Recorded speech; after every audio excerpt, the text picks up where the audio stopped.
You are living in the most dangerous time in American history. We won't take a single back step. Former professional basketball player is now the Republican Party's choice. Can you imagine Royce White, the U.S. Senate?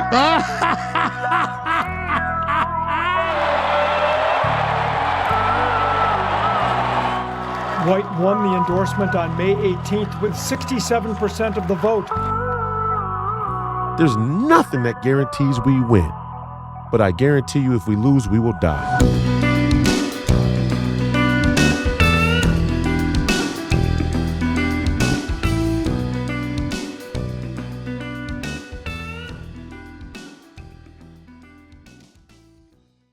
Welcome back to another episode of Please Call Me Crazy, brought to you by Free People Radio, powered by our favorite sponsor, TireGet.com. That's TireGet.com. You have to buy tires from somebody, you might as well buy them from us. Help fund the movement, help support the movement. We believe in the freedom of movement, and that's exactly what the establishment wants to take from you now. I'm your host, Royce White, here in the belly of the beast, Minneapolis, Minnesota. Today is Monday, November 24th, year of our Lord, 2025. This is episode number 298. If you didn't get a chance, go back and watch the last Family and Friends edition. Happened on Saturday evening, which was a special show. Angela Stanton King was in town, and we did a podcast together, and we plan to do it part two. She had some business that she had to attend to in another state. She flies all over the place. Very, very busy woman, very active in the movement and on the political scene. Much more to come in the future from her and I. Probably we'll do some work together, trying to figure out a panel show that we can put together for the future as well. Maybe, on Real America's Voice or one of the other good networks. So a lot more to come from myself and Angela Stanton King. I thought the podcast was great. So if you didn't get a chance, go back and watch it. Make sure that you follow Angela Stanton King as well. We'll get part two done here in the near future, even if we have to do it virtually. Talked about a lot of cultural issues, a lot of cultural dynamics, a lot of cultural contradictions. And I thought Angela Stanton King made some great points while I disagreed on a few particulars. Overall, I think that Angela is a real person. She's going to tell you what she thinks. And most importantly, she's been through a lot. And people who have been through a lot tend to have a more grounded and real perspective on life and the world, subsequently politics. So Angela's a real one, even though I disagree on some of the particulars. But it got me to thinking we have to get back to the fundamentals. So I think every Monday when I do a deep dive, and we're going to try and get back on schedule here with the daily show. I know we missed a few in the last few weeks. Reason being is because we have two incredible interviews in the can waiting to be aired, and they had to do some minor tweaks with both episodes. One being Zach Pucktail, who is a former Hopkins High School alumni, played at the University of Minnesota, played at Harvard, played football at Harvard, played rugby at Harvard, went on to graduate from Harvard, has done a number of really incredible things in his life, including walking on to a University of Minnesota Golden Gopher basketball team, in which he ended up starting in the Big Ten halfway through the season. But I'll let him be the one to sort of tell that story and a bunch of other things as well, including writing a book in which he talks about his life's journey, his sexuality, which was a big focal point of his story. Again, I'll let him tell it for himself when we premiere that interview. But also being red-pilled somewhat during COVID-19, and as an individual who is half Jewish himself, his mother's Jewish. He one of the most, I think, one of the hardest hitting moments in the podcast between him and I was when he talked about thinking back to his grandfather, his Jewish grandfather, that once told him and told him when he was growing up. He went to Hebrew school, did the entire thing. Once they ask for your papers, it's already too late. And that COVID-19 and everything that went on with the pandemic and vaccines and the vaccine mandates and vaccine cards and whatnot. All of that stuff brought him back to his Jewish cultural roots that warned when they start asking for your papers, it's already too late. So I can't wait to put that interview out. I think we'll probably do it on Wednesday, if not tomorrow. Maybe we do it tomorrow night, actually. And then we got the great Chris Martinson, and him and I talked about his investigation, his deep dive investigation into the Charlie Kirk assassination, and some of the things that he's learned or discovered, or some of the things that he's questioning. So that's sure to be an incredible interview as well. I had a lot of fun doing it, and he and I talked about a lot of other things as well, including the global economic situation, which we all should have some relative, you know, knowledge of. At least we should be thinking about it. So that's why we didn't have a daily show over the last couple of weeks. We've been trying to get those interviews edited properly, and not that we edited anything out, but we just had some technical errors and sound and some things that went wrong. So we had to get those together, and now we're going to try and get back on our daily schedule this week. Mondays we're going to start doing a deep dive. We're going to call it Fundamental Monday. And we got to, on this run up to this election in 2026 and going forward in politics in general, I do think that we have to focus on the fundamentals. And maybe that's just the basketball coach in me. Maybe that's the athlete in me.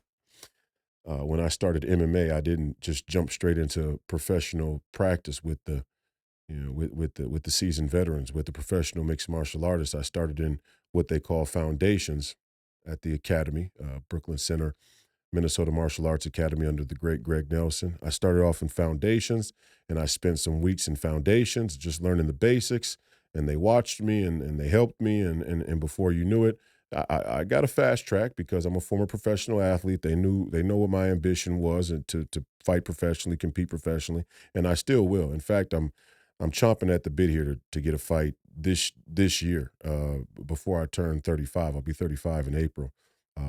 For heavyweights, it's still rather young. It's not super young, but I still got some time left if I want to in the mixed martial arts world, and I plan to do so because I love the competition, and I love mixed martial arts. I love the martial way.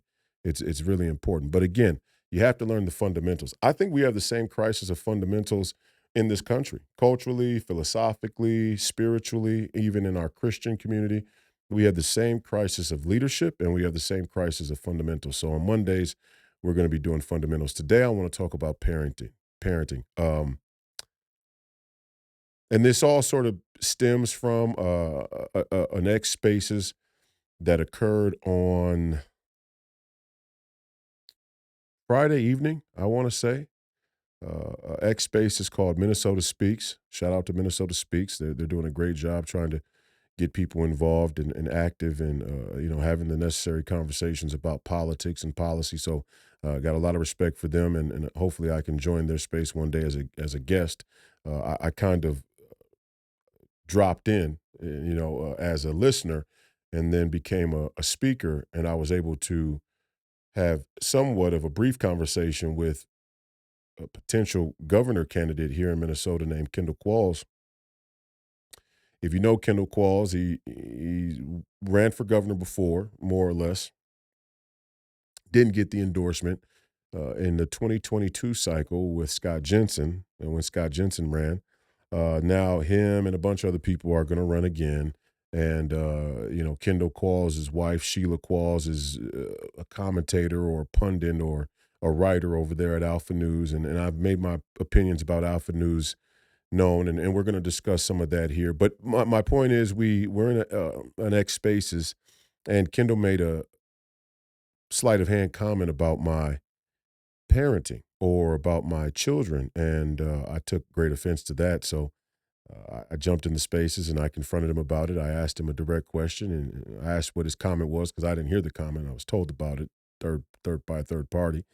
And so, he answered the question, and his answer was pretty revealing. And I guess when you're a younger political candidate and you come into politics the way that I have, kind of as a lone wolf, you weren't conditioned or trained or brought up in a certain vertical of the conservative movement or politics in general, you still find things shocking. You find things surprising. You find things out that you really didn't know. I mean, cultural narratives that exists, and I've always been aware of what Kendall's root uh, message is about the black nuclear family, and I tend to agree that the black nuclear family has problems, but the devil is in the details, and the nuances matter. And so, one, I went into the spaces and I told them uh, my personal story about my children is that I was 18 when I had my first child, and I didn't know she was mine until she was almost 2 years old, 1.5 years old. And you can say what you want about that. You can judge that, but that's the reality. By the time I had my first daughter, my oldest daughter, I didn't know that she was my child. In fact, when I went to go do the DNA test, there were three other men on the DNA test, and that's no slight against her mother or an insult of any type. It's just the reality of the way the situation went down. And I had already been drafted to the NBA, and so I was court ordered to pay child support based upon an NBA salary that I obviously never made. And then, even once I was no longer under contract, there's this Minnesota statute in the family court that allows for the court, family court magistrate, judge, child support caseworker, they all kind of, coordinate so that these court hearings are pretty much uh, uh, pretty much just a streamlined process of decisions that are already agreed upon before you get there. Sometimes you have trials and things like that in the family court, but most times a lot of the things are agreed upon before you ever show up in the courtroom. So, there's a Minnesota statute in the family court or the family law that allows a judge to make a court order based on previous information or information that's collected by the prosecutor or the family court or family you know child support department caseworker. And so the problem with this, and I was living out of town at the time, I was living in another state in Pennsylvania because I had just come off of my uh, time with the Philadelphia 76ers. So I was still living in another state. I wasn't there for this court hearing in the family court, and a judge ruled that I should be court ordered to pay based on an NBA salary, even though I wasn't still making an NBA salary, because I had the potential to earn an NBA salary. So it's basically like saying you have the potential to be, I don't know, a movie star, and really the NBA is a rarefied profession in the same regard as being a Hollywood blockbuster actor or actress. You have the potential to earn, movie star money. So that's what we're going to, order your child support to be. So obviously I fell behind, and I fell behind quite a bit pretty fast. In the first year, for example, I had been paying, $2,500 out of each check. So every 2 weeks I would pay $2,500. And I did that for about 2 years. So that's about 5 grand a month. So if you think over the course of a year, you fall behind 5 grand a month, that's already 60, 70 grand plus the interest that they tack on after the fact. Anyway, long story short, even though the calculation was based on wrong information or improperly calculated, which many of us would agree that that's not a proper way to do things. You can't say somebody has the potential to earn money that they didn't actually earn or they don't earn, and then force them to pay based on money that they don't earn. That's not typically how it goes. But if you're not there in court to fight against it, then a court order is made regardless. And once the arrears are on the books, Minnesota state law says that only the attorney general himself or the mom can forgive arrears. So even if they got the calculation wrong, once the calculation is set and the arrears start to accrue, the only person who can forgive those arrears is the mother or the attorney general himself. Now, we all know Keith Ellison wouldn't do me any favors if, he wouldn't piss on me if I was on fire. But, that's beside the point. This was well before I was political, although I will say that the family court and family law tilt in a particular direction anyway. And that's what I'm going to talk about here fundamentally. I use this Kendall Qualls conversation that I had in this, brief debate that we had about family and the culture of family in America and the court system, the family court system, and even in our Christian community. Um, there's this idea in the Christian community about illegitimate children, and I think it's an incredible error for the Christian community and for the conservative movement. It really is. And Kendall went into this elaborate explanation where he says all of these statistics. 90% of black children in America are born without a father on the birth certificate, and it's look fundamentally. Do I agree that children do best on average when they have two parents in the household? When they have two parents that are married, that have a good relationship, and good relationship is relative. A lot of people are married and have terrible relationships, or people are together and not married and have better relationships than those who are. And then there are people who are together and married and trying to parent together who are just terrible at it. And both of them are complete idiots, and they do a shitty job. And sometimes kids are still successful anyway. But a lot of times, and on average, parents will give us a great data point for the outcome of children, historically speaking. Now, the question becomes, what is our mission politically? Let's say, as the Republican Party, the conservative movement, Christians, or anybody else, what is our mission? What do we want to achieve? Because it's easy for the Fox Newses of the world and the Alpha Newses of the world to say, the problem in America or the black community is the black nuclear family and the fact that there are no fathers in the home. Well, okay, but then, and if the number is really 90%, so if we're saying that 90% of black children are born without a father on the birth certificate, then we're saying that almost 90% of black children are born into what we would define as unstable parenting or unstable homes, broken homes in some sense. And even as that may be the case, again the question is, what is our mission? What is our goal? If our goal is to try and promote the Republican Party or the conservative movement, the conservative way of life, even Christianity, if our goal is to evangelize people in the ways of Christianity and Christ, do you think it's a good pitch that we go into the black community and tell all these young black men who commit the lion's share of crime in America, that we tell all these young black men they're destined to fail because they didn't grow up with a father in the home, or because they didn't grow up with a father in the home the way that we as America, as whatever creed or group of America think the father should be in the home?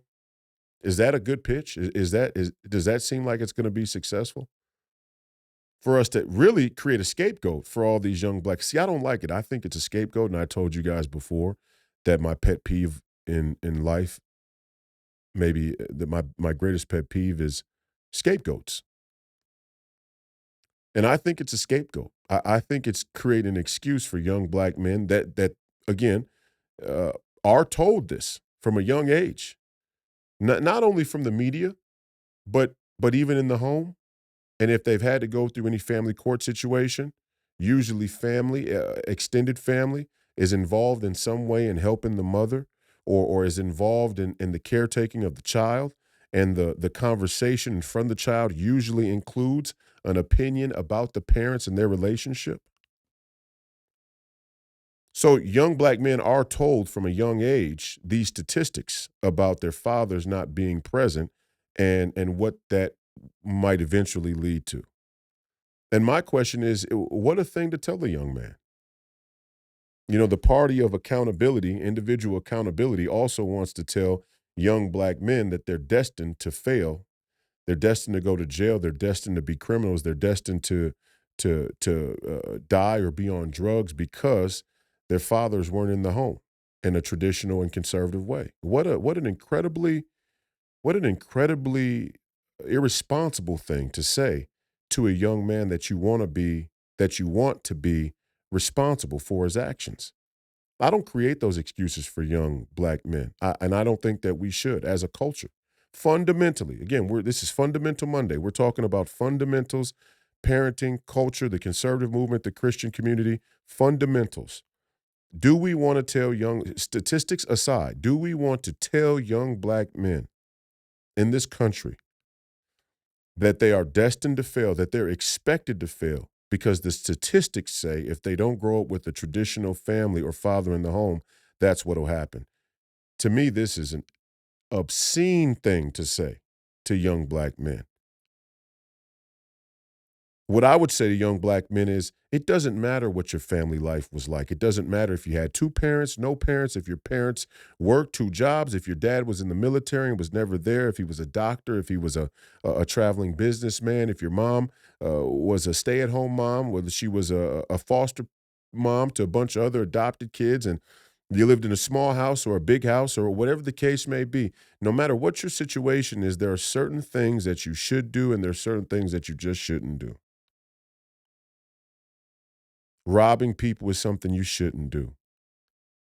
Physically hurting people, unless there's a justifiable reason, is something you shouldn't do. Killing people, murdering people in cold blood is something you shouldn't do.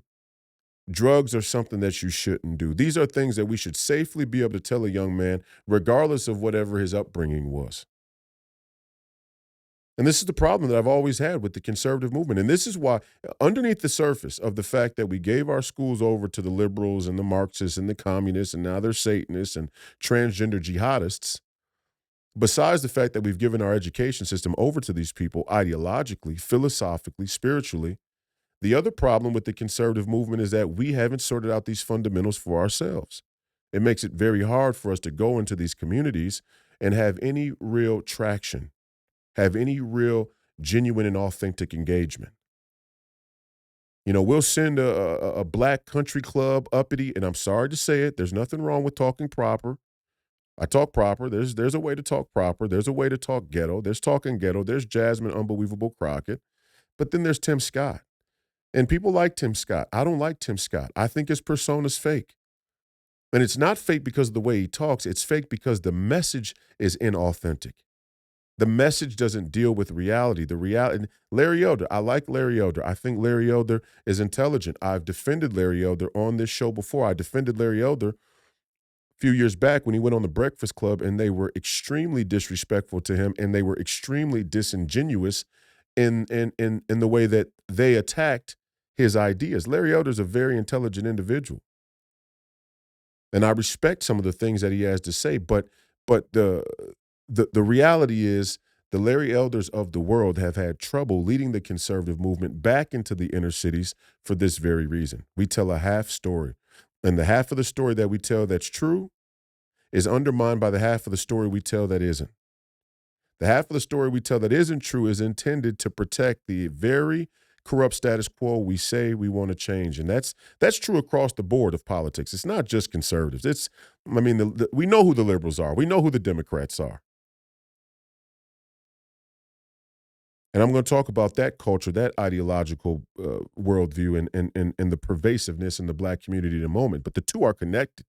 You got to understand, this is why we're going to start doing Fundamental Mondays. Today we're talking about parenting, the culture of parenting, the culture of family in this country. Yes, there is a broad absence of black fathers in the home. But we don't want to tell first thing first, we don't want to tell young black men that whatever their circumstance was growing up, it justifies the behavior we see across the black community in America. We don't want to tell that's a non-starter. It doesn't matter how you grew up. It doesn't matter what type of chaos you had in the home, what type of trauma, there are things you should do and there are things you shouldn't do. Okay? Second thing is this. The Christian community set the predicate for abortion with their definition of illegitimate children, and I told Kendall Qualls this because he tried to make a point that my children were out of wedlock. There is no such thing as illegitimate children.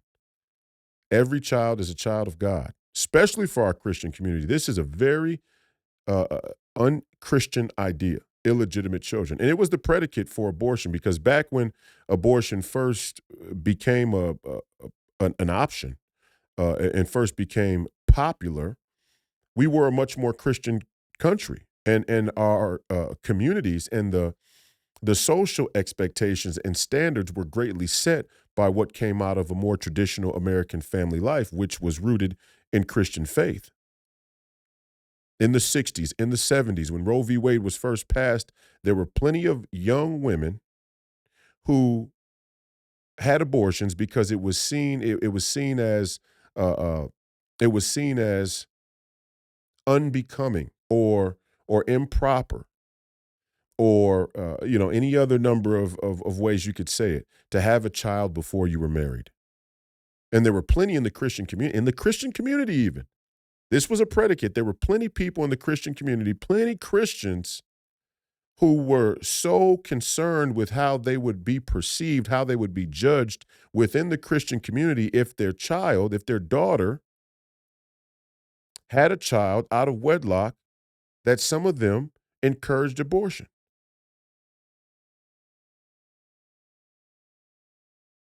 And it was a cultural wide expectation. Even today, there's still there is still a remnant of cultural expectation that, first of all, we're going to a place where we don't want to have children at all. And you could argue that our Christian culture set the predicate for that. And I want to talk about that more deep here in a moment. But certainly when it comes to the shame on young women for choosing life instead of abortion when they're not married was a predicate set by the Christian community. There's no doubt about it.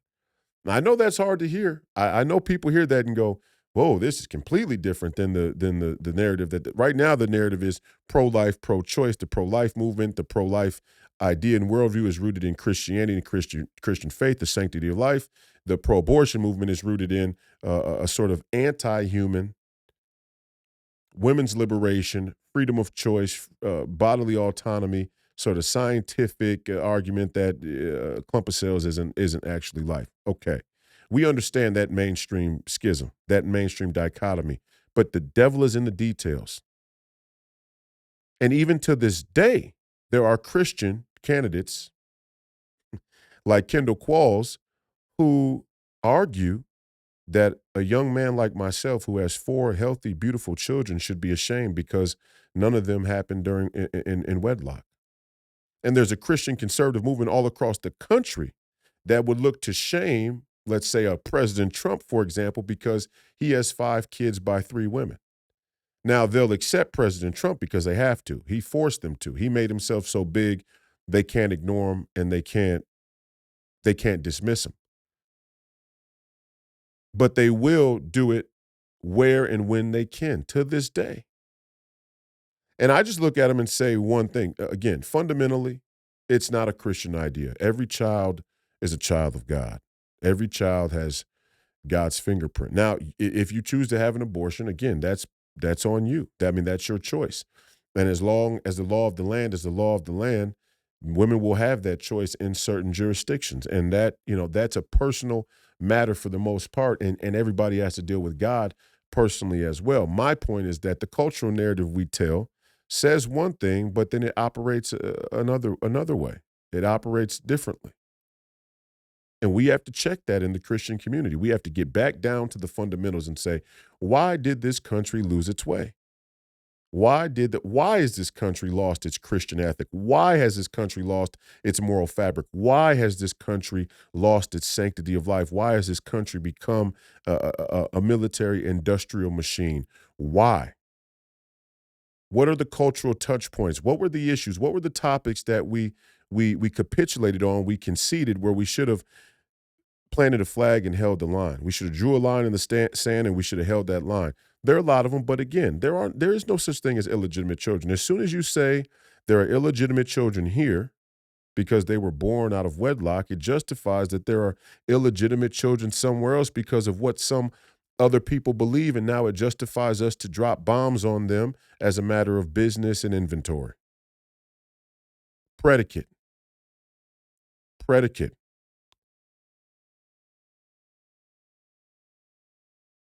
There are no illegitimate children. That's not a Christian idea. In fact, and I'll say this, in fact, um, I look at the West and this entire birthing collapse, this entire collapse of population, birthing collapse, and I lay that at the feet of the Christian community, but I also lay it at the feet of the state and the courts. And so here's where the two tie together. Imagine telling a young man, what do you get? Let's do it this way. What do you get when you tell a young man that he should wait until he gets married to have a child, but then you educate all the women that marriage is no longer important, that men are no longer important, relationships are no longer important, childbearing is no longer important. In fact, not only are they not important, they are symbolic of the oppressive male patriarchy that women's entire liberation and political identity is based on. What do you get when you tell young men in the Christian community they should wait until they are married to have children, and we allow our education system to teach women in a diametrically opposed way? Then, if for whatever reason women overcome their indoctrination and follow their biological hardwiring and spiritual impulse to mate with another person, and for some reason they do get married or they do get pregnant and they do decide to have a child, the divorce rate is 70%, and the courts overwhelmingly side with the women in divorces, especially on a material basis, in a time where our society is as materialistic as it's ever been, and the economy, money, is one of the predominant factors in people's decision making. What do you get when you put the two things together? You tell young Christian men, don't have children unless you're married, and we allow the entire female population to be indoctrinated that marriage, relationships, men, and children are not important. And if they happen to choose all of them, they can opt out by going to the court, filing for divorce, and the courts will defend them, protect them, and side with them. You know what you get? You get a birthing crisis. You get a birthing collapse. That's what you get. You get men from what they call the manosphere telling these young, hey, listen, you got to be pragmatic. You got to be economical. You got to be judicious with your choices when it comes to women. That's what you get. You get men who don't want to have children until they're economically stable. You get men who don't want to have children until they've achieved their personal and individual goals. Well, I mean, how long does it take for a person to what first of all, what are those goals? Are they even achievable in the first place? But how long does it take on average for a man to be economically stable in today's society? The way the economy's going, the way our economic Ponzi scheme is working, you could argue that a man is never economically stable in today's society. I mean, truth be told, you could make a perfectly valid argument that a man is never economically stable. Every man is just one, wrong day on the market away from bankruptcy. One health catastrophe away from bankruptcy. One divorce away from bankruptcy. One blackmail away from bankruptcy. I mean, so again, we have to talk about fundamentals. We have to reshape the way that we discuss all these things, the way we think about them, and the solutions. Our solutions are too esoteric, they're too abstract. They don't have any practical utility anymore. They're more ideas than they are solutions. What's the solution? The solution is young men are right to want to reproduce, even if the social circumstances and the legal circumstances for marriage aren't ideal, aren't favorable, and they're not favorable. And we have allowed that. And you ask yourself, well, how did we allow this? And this is what I really wanted to get to today. I came across this strange phenomenon, even on the conservative right, where uh, physical discipline, whooping your children, is broadly considered to be unacceptable in America today. It blew my mind. It absolutely, it's seriously, I am deeply disturbed at the, at- I am deeply disturbed by the discovery that a good portion of American citizens believe it to be unacceptable to physically discipline their children. Deeply disturbing, especially for Christians. And I want to say this as a preface here. The entire Protestant movement is supposed to be sola scriptura, right? I mean, that's the, that's that was the supposed to be the emphasis of the Protestant movement, is that the Catholic Church has become corrupt, and the Pope and the hierarchy have tried to monopolize the Godhead, which is exactly what Jesus Christ accused the Sadducees and Pharisees of uh, in the temple. Don't try and monopolize and covet and manipulate and use the Godhead, access to the Godhead, for your own individual gain, especially individual economic gain, to get rich. Don't use God in that way. That's a corruption well beyond the pale, which is why Jesus Christ, in one of the rare moments throughout Scripture, was very hostile and aggressive towards anybody. Was when he encountered the charlatans who were using the faith for their own gain, for their own economic gain, to get rich. But the same thing happened in the Catholic Church, the early Catholic Church.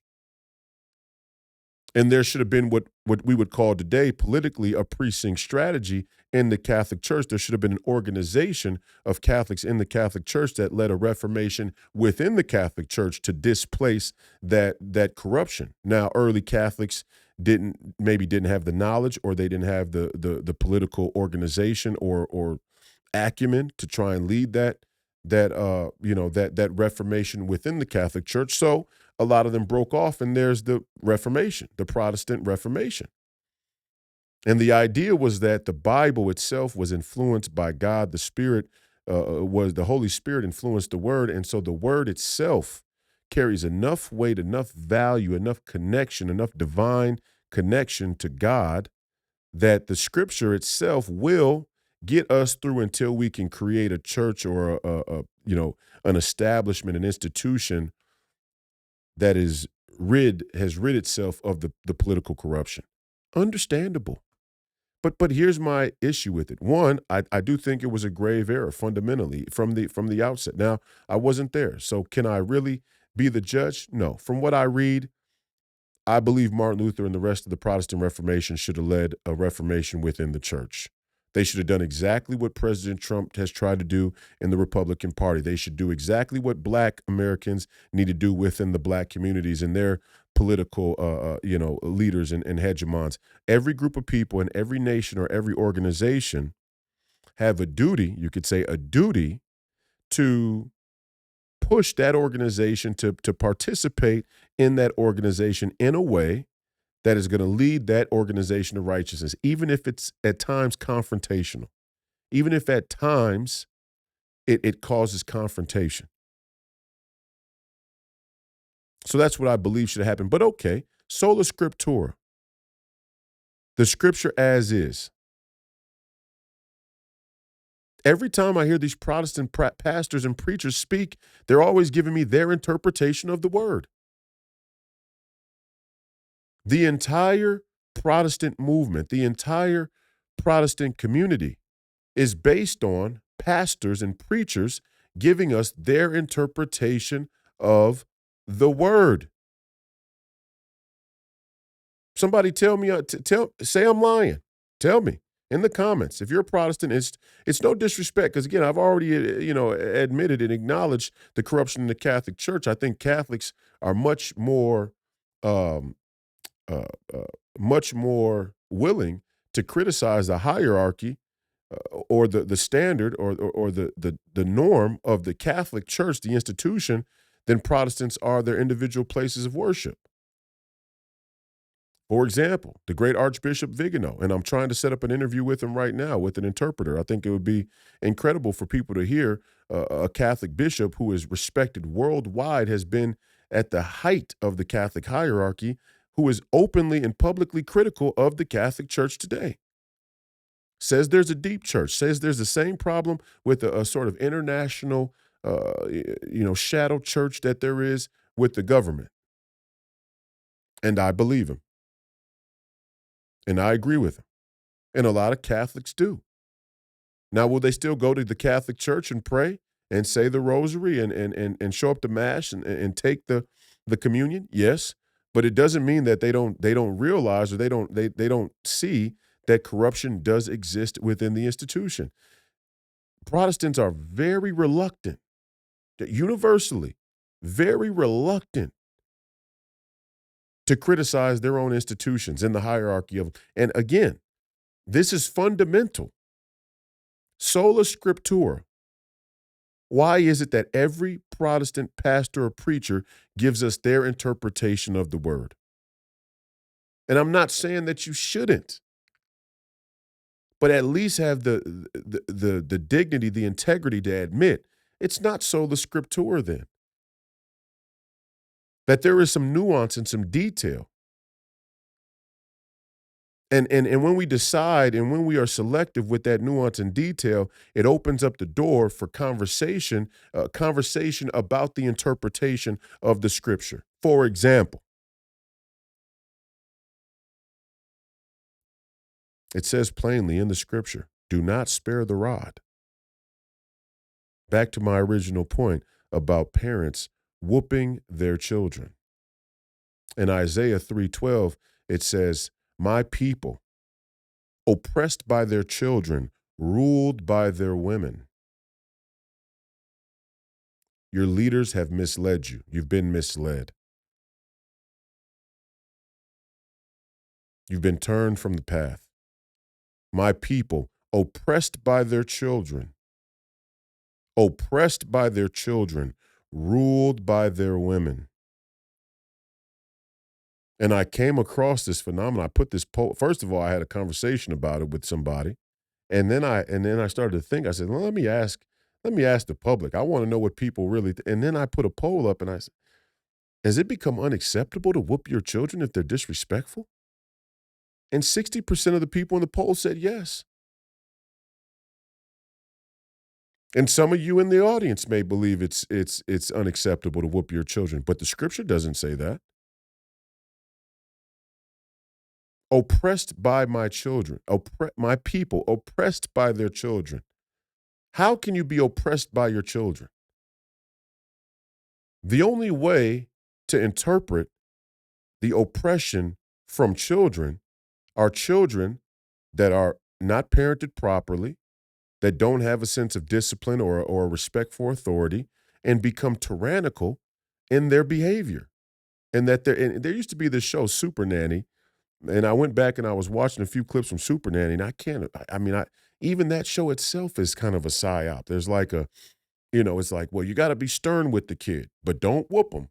And there were all these moms who were, for lack of a better term, soft on their children. And their children, these kids are probably 3, 4 years old, and they're swinging on the mom, and they're beating her, and they're screaming and crying and cursing. And just a complete departure from any resemblance of respect.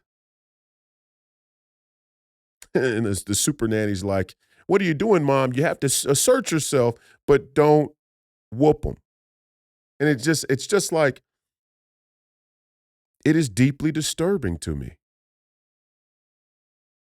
that a norm has crept up in this country where we think it's unacceptable to whoop our children, to govern our children in our own homes.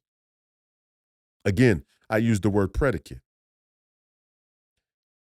losing the ability to govern your children in your own home, to discipline your children necessarily, a way that is necessary. Not that just that you see fit, because the quick rebuttal is, well, who knows what's the right way to parent children, or who's to say the way you see fit is the right way? I mean, that's the automatic, rebuttal for a sophist.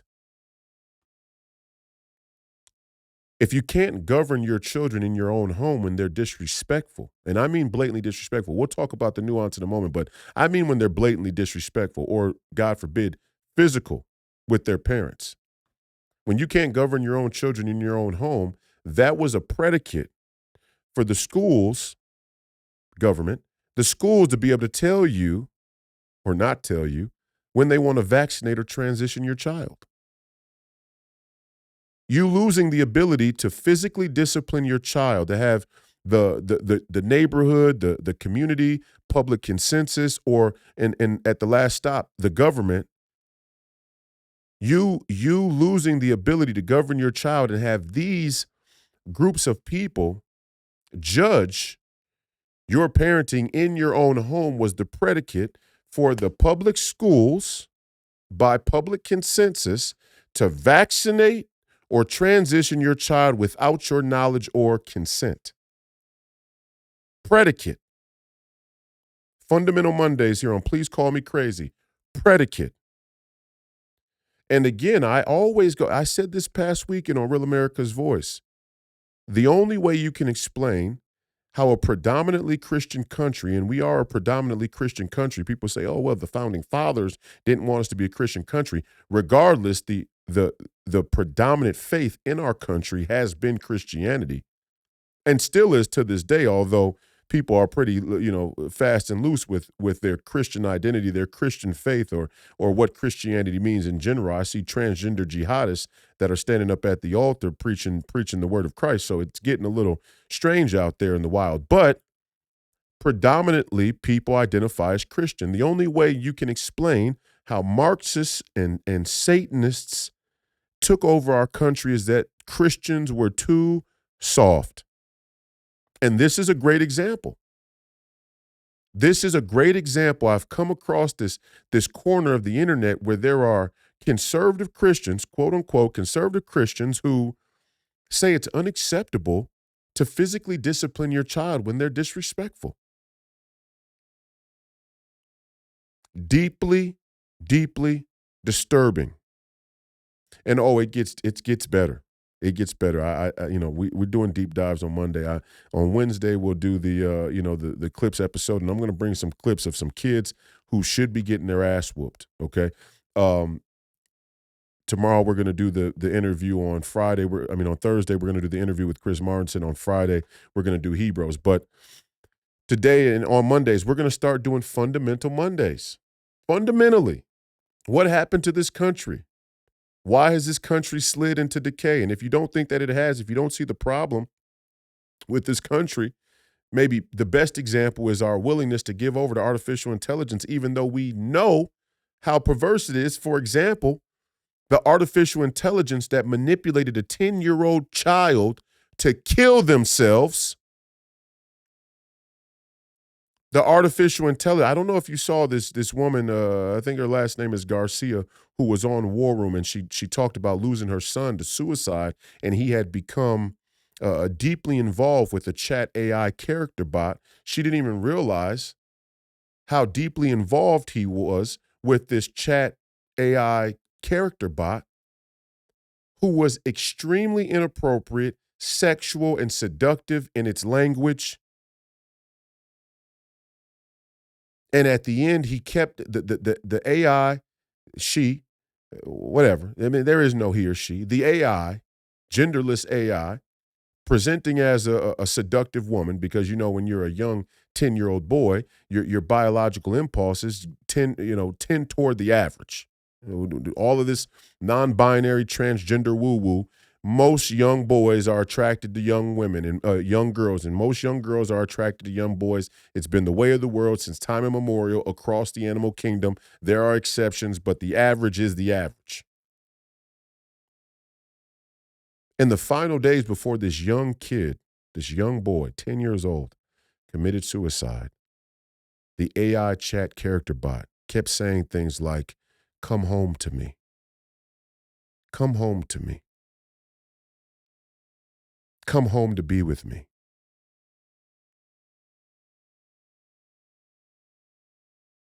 It almost brings me to tears. Seriously. But the grit and the toughness and the American spirit in me swallows the sadness and goes to rebuke and refute every last one of you Christians who sat by idly while this shit got out of control. And you pontificated and you're pretentious, self-righteous bullshit. Telling yourself some esoteric, abstract, philosophical narrative that sounds good around the campfire while the world around you turned to shit. It's absolutely despicable. You Christians were too soft, and I'm going to be the one to tell you, you don't have to vote for me. You don't have to like me. You don't have to support me. I don't give a fuck. The truth is the truth. This was a Christian country. And the only way you can explain that Christians let Satanists and Marxists take over, people who fundamentally reject and mock not only Christ and the fundamentals of the faith, but the ability or the value of practicing the faith in general. The only way you can explain that we gave our country to those people is that we were too soft. And this AI is the last herald of the end times. Your children will oppress you. My people, oppressed by their children, ruled by their women. Sola Scriptura, Isaiah 3:12, my people, oppressed by their children and ruled by their women. Now, it makes sense that the radical feminist ideology is the spearhead of our political opponents, is the spearhead of the communist and Marxist jihadist effort. And that is the alliance. I'm going to run a video on Wednesday that shows this pretty clear. But the feminist, transgender, jihadist, communist movement is the alliance. That is the identity politic alliance. They'll sprinkle a few Jasmine Crockett's in there, for those of us who have a more American-centric view of history and culture, because we can always use the black woman to link us back to slavery and the grave injustice that should justify unlimited government. We can always do that. So they'll sprinkle a few Negroes across the top. They'll pixie dust a few Negroes in there. But the real alliance is the feminists, jihadists, communists, and transgender movement. That is the alliance. But Christians were soft. And this is a great example.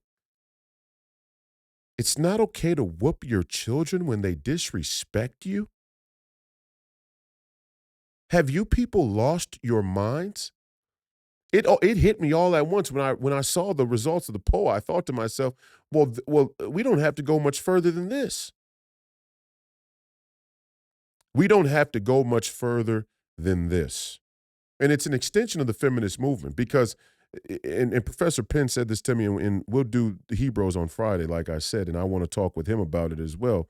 But he made this point this morning when we were on the telephone, and it was an incredible point. He said, when it became illegal and frowned upon and unacceptable to hit your wife, the child became an extension of the wife. The same way the child is an extension of the woman in family court. This is why women are given custody of the child at birth by default. The child becomes an extension of the woman legally as a legal entity. But it also happens culturally where now it's not okay to beat your wife, so subsequently it's not okay to beat the child. It's not okay to physically discipline the child. And I agree with the woman part. I don't think men should be beating their women or physically disciplining their women. Now, I will say that there's a grave cultural double standard around being physical with women. And many of us know that there are women who will fight, who will kick, who will spit, who will bite, who will grab a knife or a gun or I know stories of plenty of women who have shot and killed the men that they're involved with romantically or sexually or married to. Shot and killed them. And we would say, would it have been okay or justified for that man to kick that woman's ass in his own defense? And most people, even knowing the information, would still say no. Now, in a court of law, how it comes down and who's charged with what and the jail sentences and all that, that's all a separate story. But even there, you see a very subversive tilt and lean towards women in the family courts, the marriage courts, and everything else. You should never let any person do physical harm towards you without defending yourself. Because you don't know, it's hard and it's strange. Because we say the police are justified to do anything they need to do in order to calm down a situation. They can use lethal force. Police are justified in using lethal force against citizens who are unarmed, but your average parent can't swat their kid's butt for sticking his fucking finger in the outlet? Or even worse, as they get older, you're 10, 11, 12, and now those age kids are starting to experiment with drugs. A police officer can use lethal force against a citizen who is unarmed, but you can't whoop your 11-year-old who gets caught smoking pot with his friends? What the fuck have we done to this country? What have we done to this country? What have we done to our own identity, to our own humanity, to our own biological existence? What have we done culturally to the human condition, human existence? Fundamentally, structurally, hierarchically, as parents, you should be able to govern over your children. And I tell my kids just like this: if an adult, a family member, a parent, or a coach tells you to do something and it's not going to harm you or it's not illegal, you do it. You fucking do it. And if I hear that you were disrespectful or dismissive, or you sucked your teeth or rolled your eyes, or you said something under your breath, I'm going to jump in your fucking ass. Because what it shows is a fundamental lack of respect for authority, for adults, for yourself, for reality. The reality is 9 times out of 10, as a 10-year-old, 11-year-old, 12-year-old, 13-year-old, even all the way up sometimes until 18, and we know sometimes people are still children as full-grown adults, it shows a lack of reality. The reality is most times when you're 10, 11, 12, you don't know more than the adult knows. When the adult tells you to do something, 9 times out of 10, and I say 9 times out of 10, maybe I'm being generous. Maybe the American public is so decadent and ignorant and uneducated and unknowledgeable and sort of isolated in their own echo chamber and thoughts. Maybe it's 7 out of 10. But a lot of the family dynamic is pretty basic, right? I mean, it's like, hey, tell me where you're going when you leave the house. Call, check in. Don't come home too late. Or come home when you say you're going to come home. Or better yet, come home when I tell you to come home. When you're out with your friends, don't be drinking. Don't be smoking. Don't be doing stupid shit, right? I mean, the family dynamic is pretty basic and survival-oriented in its nature. So, I mean, unless you're getting to the outer examples of parents who are batshit crazy for whatever reason, they're on drugs, they gamble, they're just psychopaths, whatever that is, that's the anomaly. It's pretty safe to tell your children, for the most part, If an adult tells you to do something and it isn't illegal or it's not going to bring you physical harm, you fucking do it. We've lost that. We've lost that basic pillar of American society. Seriously. We don't need to go much further than that. We don't need to talk about the esoteric nature of geopolitical philosophy, of geopolitics. We don't need to talk about the esoteric details of geopolitical jargon. We've lost the basic pillar of our society. You, as a parent, should be able to govern over your child. If you can't govern over your child, the lack of knowledge and the lack of wisdom and the lack of maturity of your children will naturally become oppressive to you and the rest of the community, and that's exactly what the fuck has happened in Black America. That's why you got a bunch of adults who feel intuitively afraid to talk directly, sternly to young men because they know, even if they don't say it subconsciously, they know some of these young kids are so disanchored from reality, there's a chance they could pull a gun and shoot you for telling them something that's for their own good. And that does happen. That has happened. And it will continue to happen across this country. Go look it up. Go look up how many crimes are perpetuated by younger and younger Black people. And people say, it gets deeper. Oh, it gets deeper. We're going deep here on Monday. Fundamental Monday, we're going to start calling it. Fundamental Monday on Please Call Me Crazy. Parenting in America. Parenting in America, should you whoop your children or not? It gets even deeper. It's become unacceptable to whoop your children broadly. For some, demographic in there on both sides of the aisle, whooping your children's unacceptable. Gets even deeper. I hear a subset of people who are Christian conservatives that must be lost in the echo chamber of Fox News and mainstream conservative media who think, for some strange fucking reason, they think that there is a preponderance of beatings in the Black community. I saw white conservatives, and I'm just going to talk about it because there is culture and there is, there is the way that people are raised, and there are the dynamics of different communities. You go to a Mexican community, I'm Mexican, it's different. You go to a Norwegian community, it's different. You go to a Black community, it's different. Nothing racist about that. Are there similarities? Yes, but there is difference as well. The differences tend to be cultural in the way that people are brought up. Different in the Jewish community. I was saying the other day that, because I'm from Hopkins and Zach Pucktail's on the show, and we, Hopkins, St. Louis Park, Edina area is the most Jewish area in the entire state of Minnesota, but specifically Hopkins and St. Louis Park. And I went to high school here, so obviously I knew a lot of Jewish kids growing up. And Jewish kids tend to have very organized thinking. They're very organized in their thinking.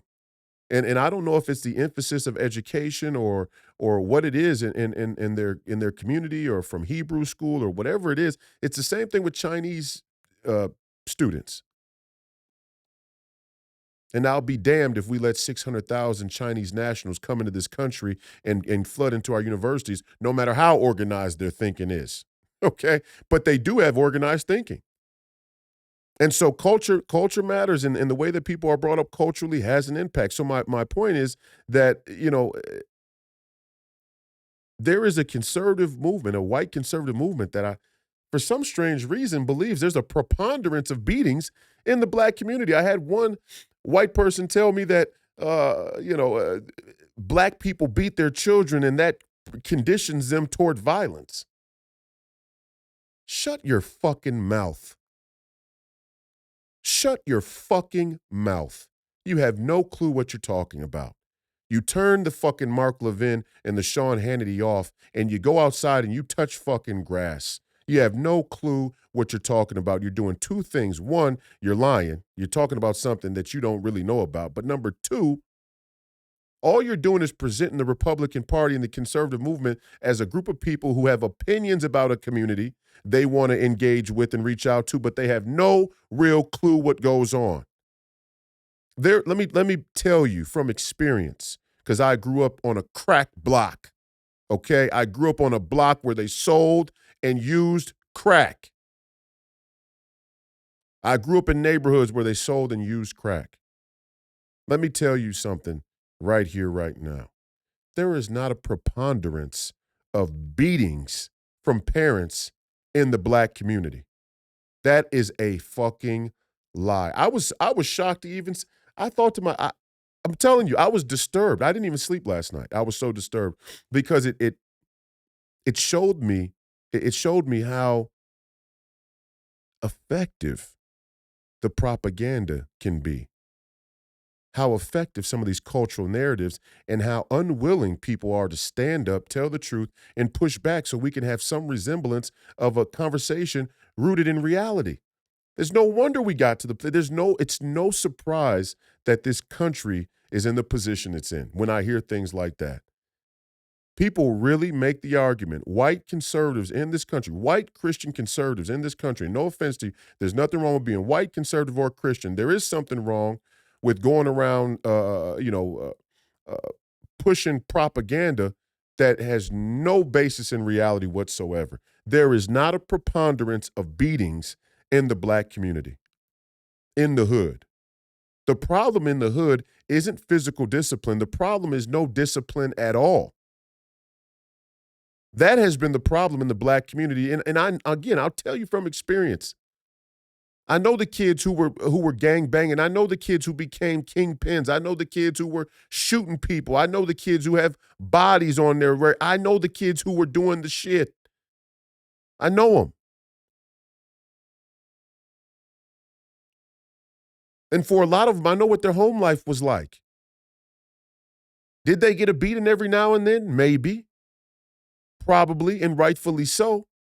But that's not how they ended up out there in the street doing shit that they weren't supposed to do. They ended up out there in the street because their parents didn't pay attention to what they were doing. And there was a time, like my mom described on the podcast, where the kids would go out into the streets until the street lights came on, and their parents didn't have to worry about them getting into trouble.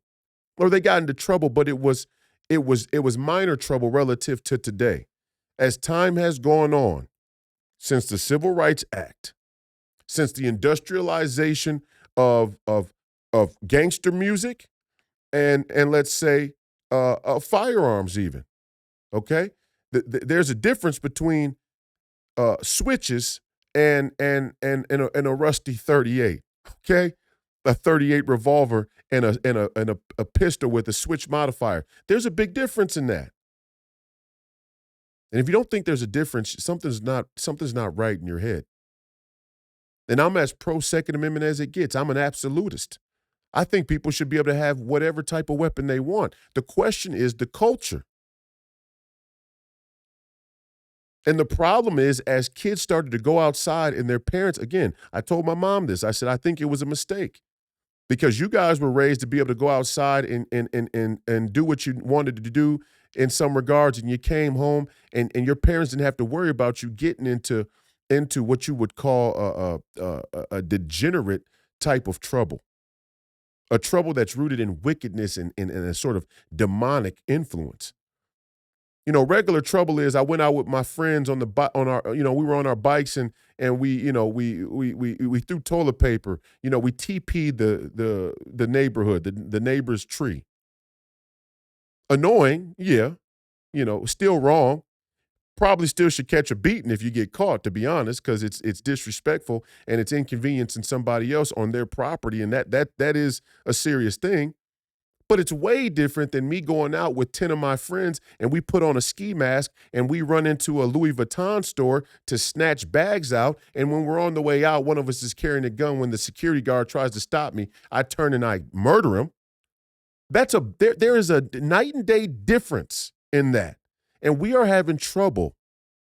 We are having trouble transferring the way that we were raised and the knowledge that we carry from our lifetime to the call for today and what life is today. Let me help you. Let me help the situation.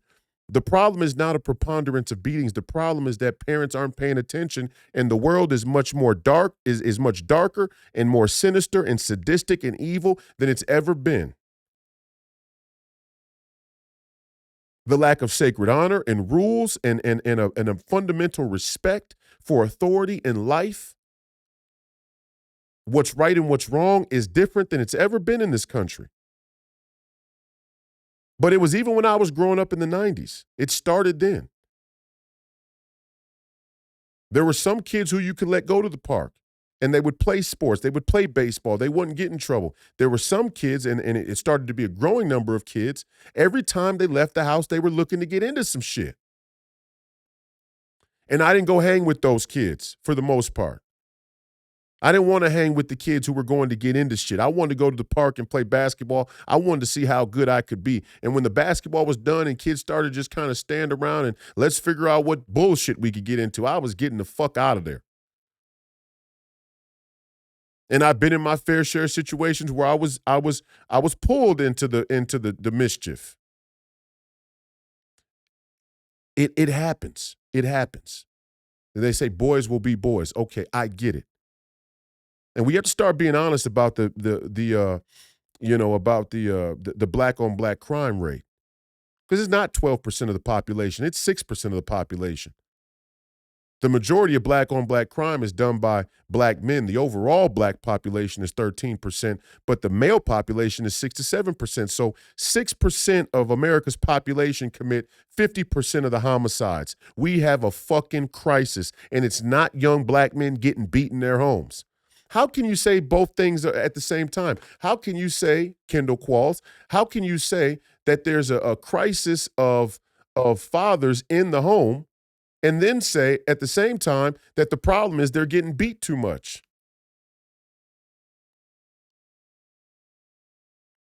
It's first of all, it's not true.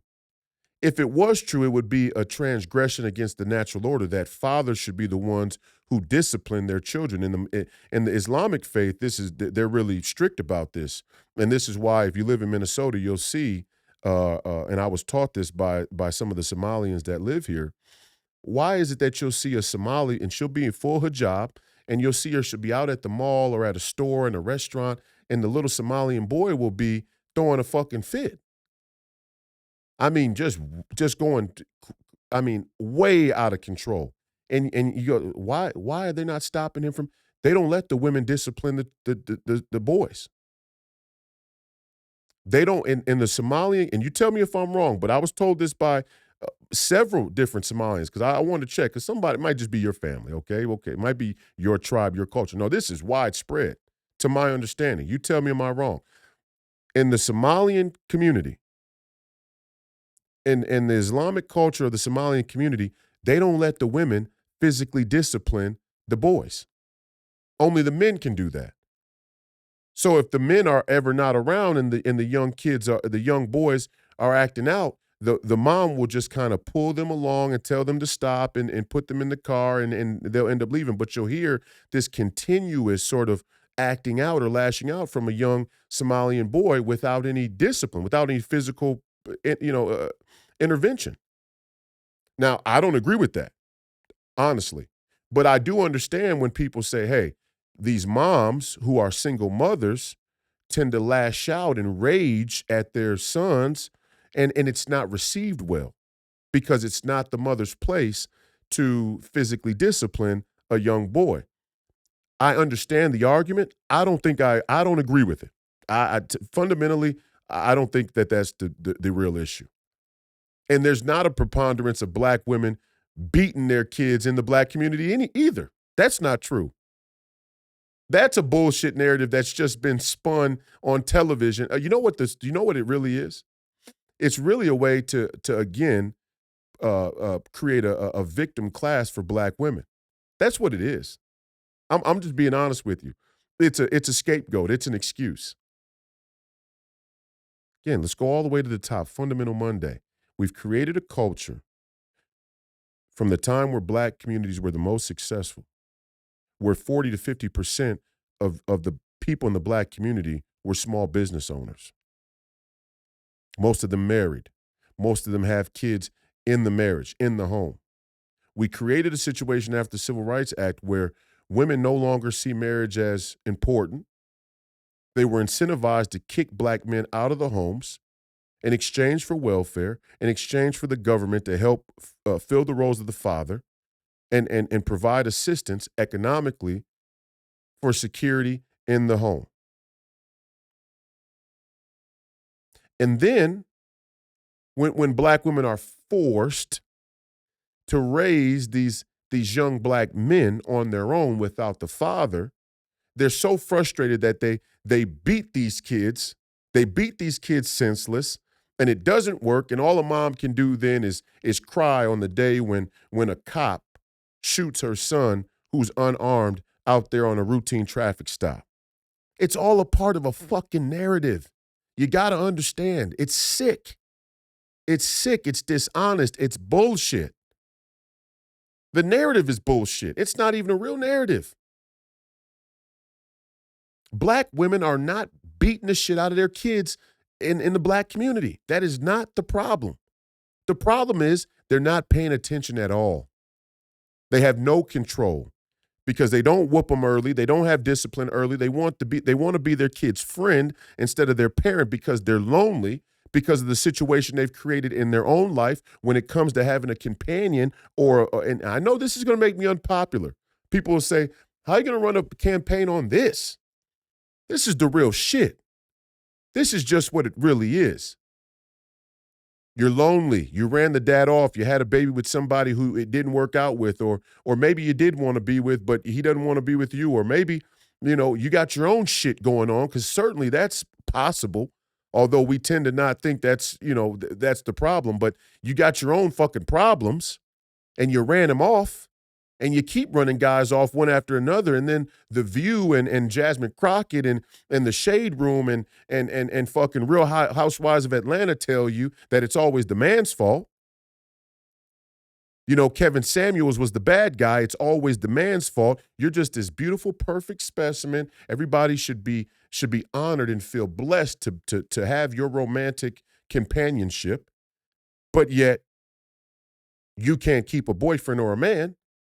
So now you're alone, usually broke, having financial issues, with kids who you can't parent well by yourself, and you're unhappy. You're angry. You're angry. So your kid becomes your friend instead of your child. Your child becomes your friend instead of your child. You want to be friends with the kid instead of being the parent. So you let them get away with shit that you let your friends get away with. You let your friends live their life. They're adults. You let them do what they choose to do. And for the most part, you're kind of tacitly supportive of it. You don't really tell them the real. And that's another significant and unique problem amongst American women is they tend to affirm each other even when they're blatantly wrong. Women have the tendency to affirm each other even when they're blatantly wrong. Men will forego, confrontation in telling other men how to live, but men will start to shy away from other men. You'll see that men kind of pull back from spending time around other men that they see as being, problematic. Women have such a desperate need for a female affirmation that they will co-sign each other even if they're blatantly wrong. This is what the Real Housewives of Atlanta is. This is what the Real Housewives of Beverly Hills is. This is what the reality TV show motto has been. A bunch of women who are ignorant as hell affirming each other and then putting the content up, and you see a bunch of women in the comments affirming the shit too. Okay, you don't have to agree, but this is the reality. This is the reality. So your child becomes your friend instead of your child. And then they get to an age where they're a little bit bigger than you, a little bit, and I'm talking about the young men now, but even sometimes the young women, but really the young men, they're a little bit bigger than you, they're a little bit stronger than you. They're 14, 15, 16 years old, and now you can't control them. You physically can't control them anymore.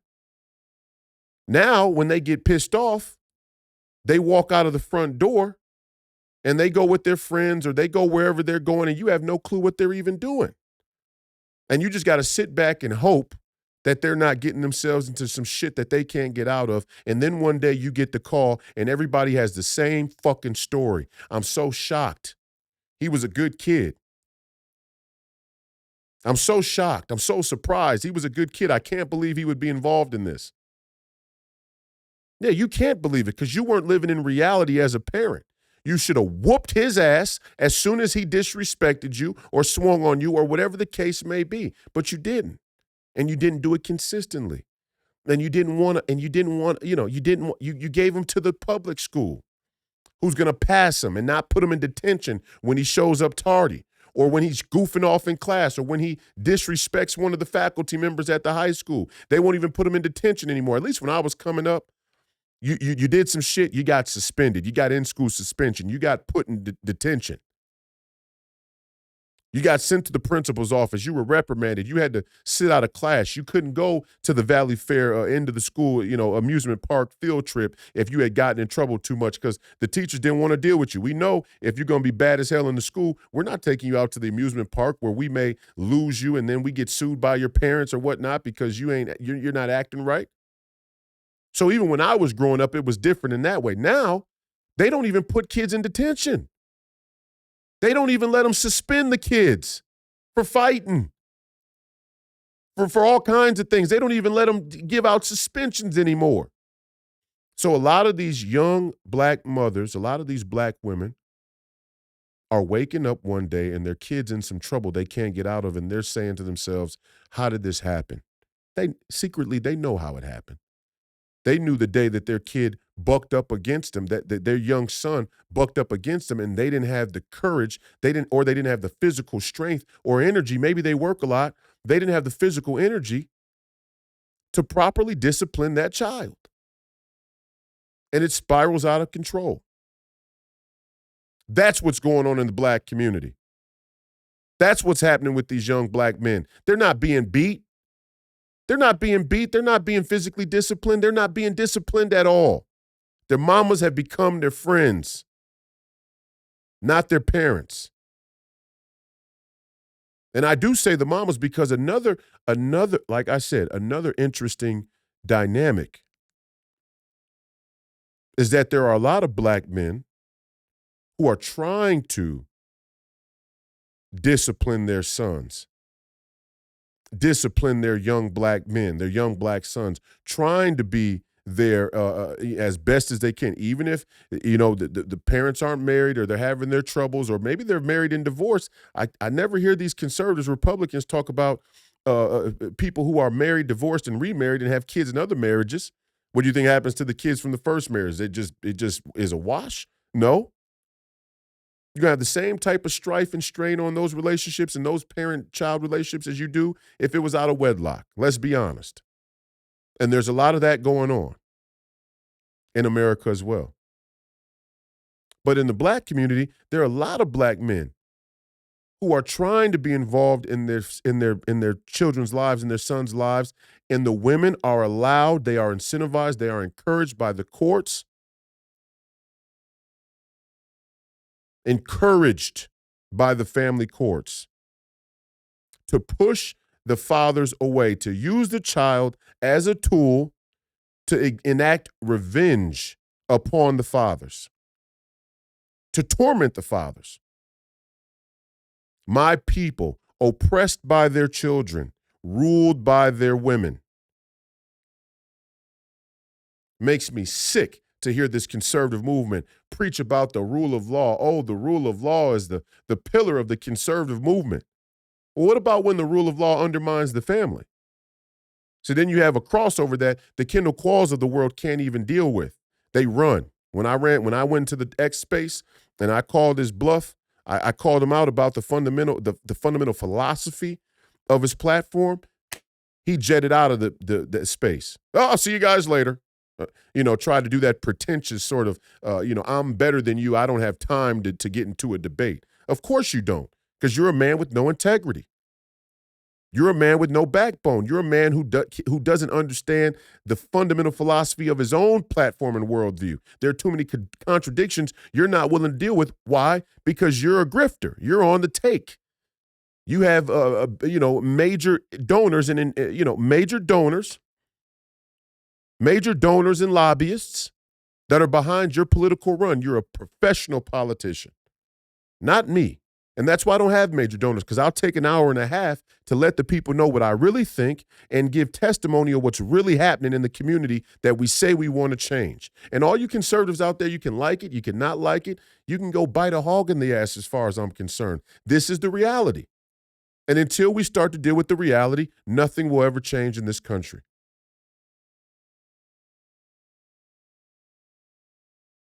There's not a preponderance of beatings in the black community. There's a preponderance of negligence, of naivete. There's a preponderance of parents that aren't paying attention to what their kids are doing. Some out of necessity. Some moms have to work 2 jobs. And then you got to talk about that. Again, we've created an economy in this country where your average family can't survive off of one income. And that wasn't by accident. And whether it's the dad staying at home, which I don't tend to agree with because it doesn't seem right. Moms tend to be better nurturers and better caretakers since time immemorial. But now mom and dad can't stay home. So what do? You give your kid to the school. You give your kid to the school, you give your kid to the after-school program, and God willing, you can give your kid to a sports program, a basketball program, where he'll find some other male influence that can supplement the time that he doesn't spend at home, or maybe the father that he doesn't have. That was my story. If it wasn't for basketball, I wouldn't even be here today. If it wasn't for basketball, if it wasn't for the fact that sports influenced me to understand discipline, commitment, teamwork, setting a goal and following that goal, following through on that goal, I probably would have fell into the same sort of peer pressure and danger and trouble and mischief that some of my friends did. And some of them did. And some of them died. And some of them overdosed. Some of them aren't here anymore. What I tell you, this is from experience.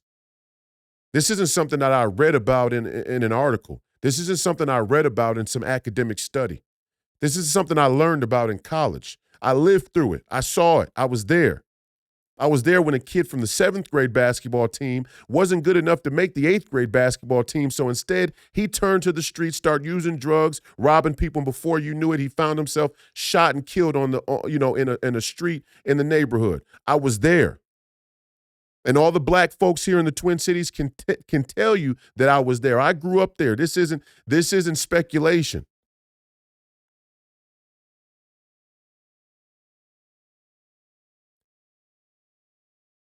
We talk about the rule of law, but what about when the rule of law undermines the family?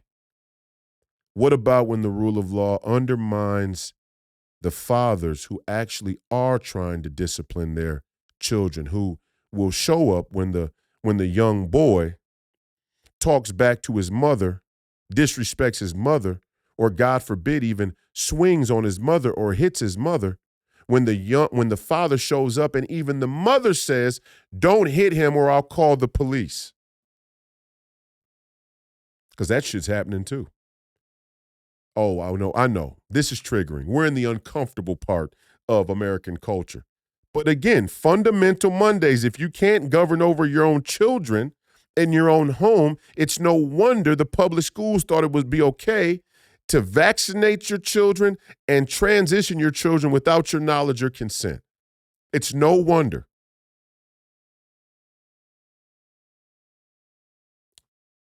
The state, the courts, the cops are being used systematically to interfere with fathers, black fathers specifically, who do want to be involved in their child's life and do want to discipline them. I watched it. I watched black mothers, single black mothers, use their children as pawns in a power struggle versus their fathers. I've watched it when 2 parents lived in the same house. I've watched it when 2 parents actually live together. They're not even separated. They're still living in the same house. They're still sleeping in the same bed. And I've watched mothers use the children as a weapon against the father. And you know what the fathers end up doing? Hey, okay. They throw their hands up. All right. I'm not going to go to jail. I'm not going to lose my job. I'm not going to risk my life to try and raise this child the right way. And you could say that there's a lack of sacred honor in that. No problem. I'm with you. But when all of the powers of society, the culture around you, the environment, the community around you tell you, you need to just back off. Stop being a dad. Stop being a parent. Stop trying to hold your kid accountable, or it's only gonna hurt you. You'll lose your job, your freedom, your life, your reputation. And I hear it all the time. I can't tell you how many black men I know personally who had some problem with their kid's mother and tried to stay in that kid's life, tried to discipline the kid, tried to father the kid, tried to be an authority figure until the kid gets old enough to rebel and play the two parents against one another. And usually the mom will let the kid get away with more than the dad will. And before you know it, the mom is threatening the dad. I'm going to say you abused them. I'm going to say that you put your hands on them. I'm going to go to the courts. I'm going to say that it's not okay for you to be around the kid, so on and so forth. I can't tell you how many black men I know personally who that's happened to. Professor Penn's going to tell you. Professor Penn probably has a similar story. I'm going to ask him on Friday. I'm going to see what he says about it. But it's not just, specifically the black community, but it is significant in the black community. It's not exclusive to the black community, but it is significant in the black community. Look at the situation with P.J. Washington, basketball player from the Dallas Mavericks. And a few months back, I showed you the video of Brittany Renner, and she's a video vixen or OnlyFans prostitute or whatever she is. I don't know what she does exactly, but he comes to pick up the kid. He obviously had a kid with this girl. And you could blame him or chastise his character for that. Okay, fine. But there's a lot of conservatives out there that are buying prostitutes. There's a lot of Christians who are homosexual on the low. There's a lot of people doing a lot of things that is frowned upon by high society or by civilized, polite company. Okay, we know that. Let's just be honest. That's true. That's why Jesus Christ came and he walked with the prostitutes and the thieves, because he knew he had that divine knowledge that people aren't always who they say they are. Okay? So P.J. Washington has a baby with this video chick, Brittany Renner, and he comes to pick his kid up. And this baby is only can't be more than a year or two old. This is an infant. And she's berating him at the front door of her house where he's coming to pick him up. And she's threatening him. She was literally threatening that if the baby cries when he leaves his mom to go with PJ, if he cries, that's a sign that he's being abused. And PJ Washington said in that video, the problem is you guys are spoiling him. The problem is you guys are babying him. And that's what you'll typically hear fathers say. You're spoiling this young boy. You're spoiling this young kid. You're not letting him grow up. You're not letting him bump his head. You're not letting him become a young man. And part of it for moms is to nurture and to be the soft side of things. But when he goes with dad and he cries, he's supposed to cry because he's leaving a comfort zone. He's leaving the comfort of you spoiling and babying him. And he has to go out and figure out and learn that when he's with his father, the expectation's going to be different. The standard's going to be different because men understand the expectation on them in society is different than that of women, no matter how much binary, non-binary, furry, two-spirit, transgender ideology we try and push on people. The expectation on men is different than the expectation on women. And that's what fathers have to try and teach their sons. But she berated him and she threatened him. She said, if he keeps crying, every time you come to pick him, she said, every time you come to pick him up. Now, mind you now, this is a woman who's showing her vagina on the internet for money, more or less, okay? You know, you could slice the apple 1,000 different ways, but that's what she's doing. She's telling this kid's father, every time you come to pick him up, he cries. Every time he goes with you, he cries. Every time he goes with you from now on, I'm going to videotape and start to create a paper trail or start to document evidence that you must be abusing him, because why is an infant crying when he leaves with you? And the entire fucking country watched that, and I can't tell you how many women tried to defend her. I looked at the comments. I saw that it popped up on my algorithm so many times, and I went to all because I want to see what people are saying about it. I can call the balls and strikes on the situation immediately. I've seen this 1,000 times. I grew up in the black community, so this ain't nothing new. I want to see what people's cultural sentiment is about the situation, and I can't tell you how many women went to defend her.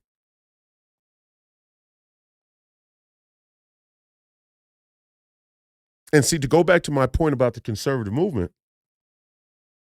is even the conservatives like Kendall Qualls, they affirm the fundamental problem in the culture and in the system. The fundamental problem is that the courts overwhelmingly side with the women.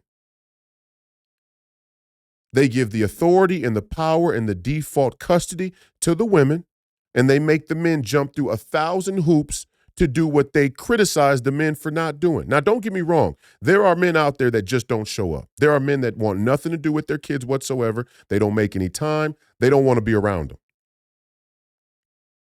There are men out there like that who do exist. I'm not saying that they don't. Now, it's different. If you had a child with a woman who lives in another state and you physically can't be around her, people could say, oh, well, you shouldn't have done that. Okay. But reality is reality. It happens, and once it happens, again, there are no illegitimate children. Every child is a child of God. So that's a more difficult situation. But I know people who have children, and they both live in the same 15-minute radius. And there are dads who say, I don't want nothing to do with my kid. Or they're so busy in the streets and doing whatever it is they're doing that they literally don't have the time, right? They're doing something else. And there's something wrong with that. I totally disagree with that, and I think that's a different situation.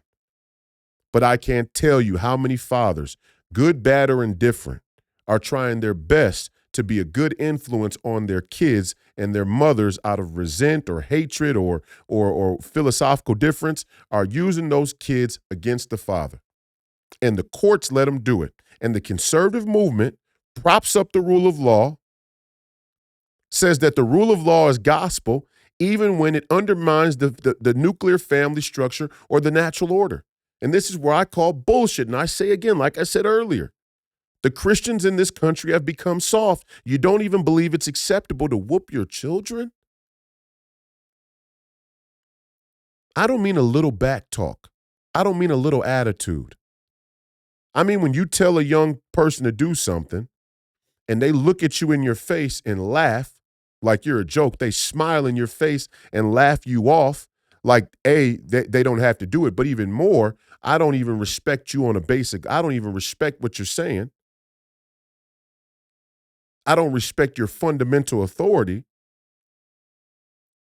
And you remind them a second, third, or fourth time, and they proceed to not change course. They proceed with the same behavior, and you don't have a right to whoop them. You don't have a right to physically discipline them, to snatch them up, to get in their face, to be louder with them or more direct. And again, it's such a crazy contradiction because in sports, we accept that if you're not playing the way you're supposed to, or if you flip the coach off, or if you come out of the game and you take your jersey off, or let's say you're down on the bench and you're fucking complaining because you think you shouldn't have been subbed out, or you think you should get the ball more, whatever the case may be, you bet your ass everybody in that gym expects that coach to come up to that kid and chew his ass out. Everybody has that cultural expectation, but we don't expect it of our parents with their children. You see the problem in this country? You see what's happened fundamentally? Here on Fundamental Mondays, please call me crazy, parenting. Should you be allowed to whoop your child? Do you have the authority to govern over your child in your household? And if you don't, if you've given that up, remember, trading our freedom for security, you will have neither and you deserve neither. Isaiah 3:12, my people, oppressed by their children, ruled by their women. The security of not getting in trouble, of your female companionship, your romantic pursuits of sex. And we know that women are using sex as a weapon against men too, especially in long-term relationships within the household, withholding sex from men to try and get whatever, whatever. We've heard the testimony, and that's their right to do, right? But it has consequences. It has consequences in the relationship. Men grow resentful. They cheat. This is the reality. Nobody wants to talk about it. I mean, underneath it all, what I'm trying to get at is there is a fundamental dynamic in this country and in our culture between men and women that we are so reluctant to discuss. We are so reluctant to go there. We do not want any part of that. It makes us so uncomfortable. Not me, because I've seen it. I've lived it. What I'm telling you, and again, I know there are fathers who disappear and they want nothing to do with their kids. I understand that. That's different. I'm talking about parents, fathers, black fathers in the black community who show up and say, listen, young man, you do what you're fucking told to do. Again, unless somebody tells you to do something that's going to be physically harming, immediately harmful, or they're telling you to do something illegal, you do what you're fucking told to do.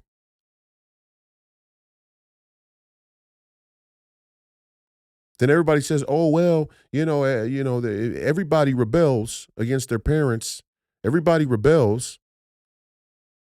Then we do that. We use the mistakes that we made to justify the mistakes that our children make, as though people can't learn from cultural mistakes. But then you want to say, "Well, we learned from the cultural racism of the 19th century," and that's why we're going to do DEI now. Because, we learned what racism does already. Oh, so we can learn from racism, but we can learn from the academic idea of racism.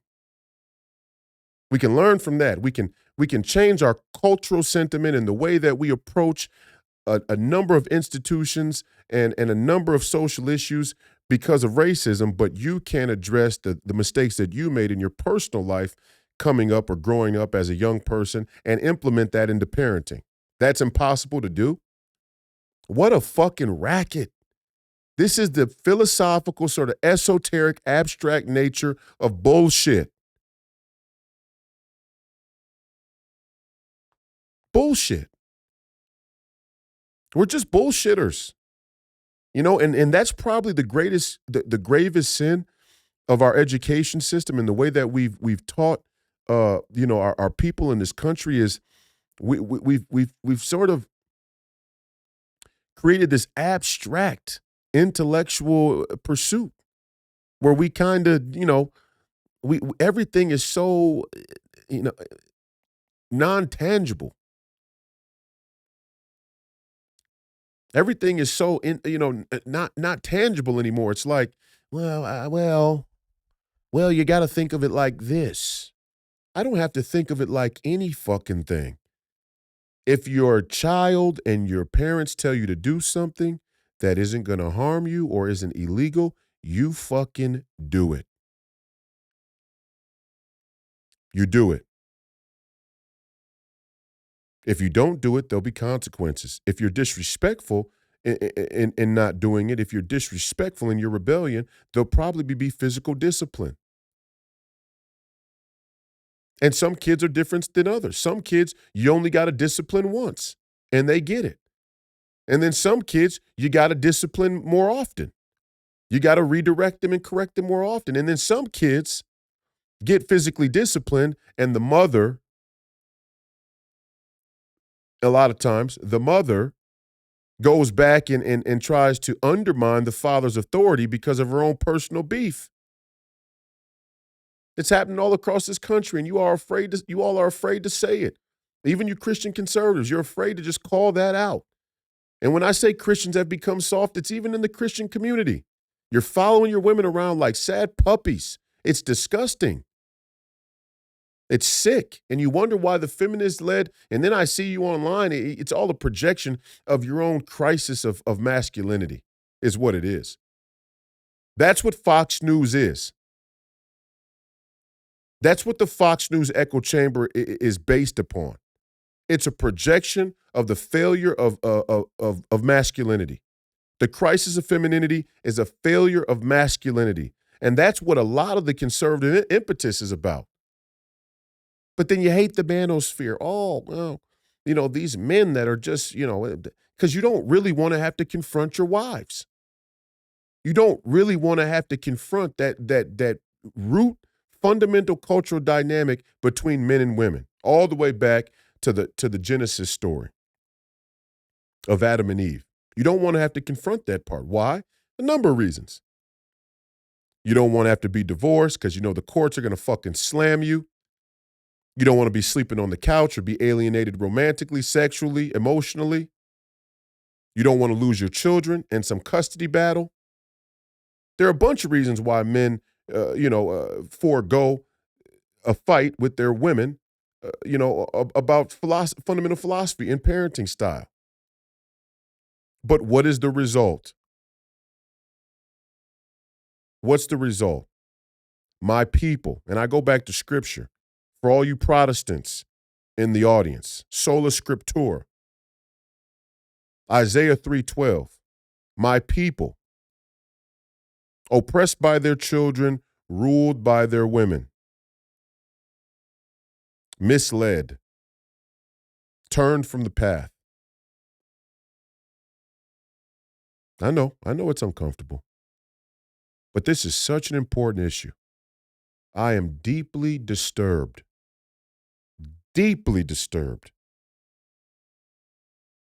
that any significant portion of this country believes it unacceptable to physically discipline your children when they're disrespectful or defiant. I am deeply disturbed by that. Deeply. And these are the kind of, when we say make America great again, this is what we need to start talking about. These are the fundamental root issues of culture that we need to start addressing. And we got to do it right here in our own community, right here in our own conservative movement, but even in the Christian community. What Christians don't know the scriptures spare the rod? And then I hear this esoteric explanation where the rod is somehow interpreted as the gospel. The rod is the rod. Like when Peter says, upon this rock, I will, when Christ says, upon this rock, I will build my church. A rock is a rock. A rod is a rod. Don't give me your philosophical, abstract, and esoteric interpretation of the word. It says in the word, it says in the word that the father, the father who spares the rod, on their child is neglectful.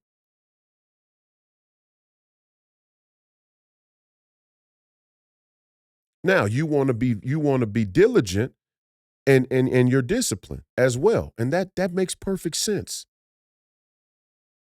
That makes perfect sense. You want to be diligent in your discipline. Some dads are tougher than others.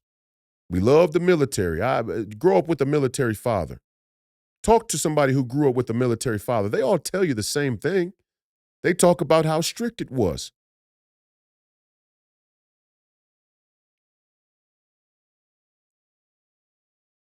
But some people are different than others.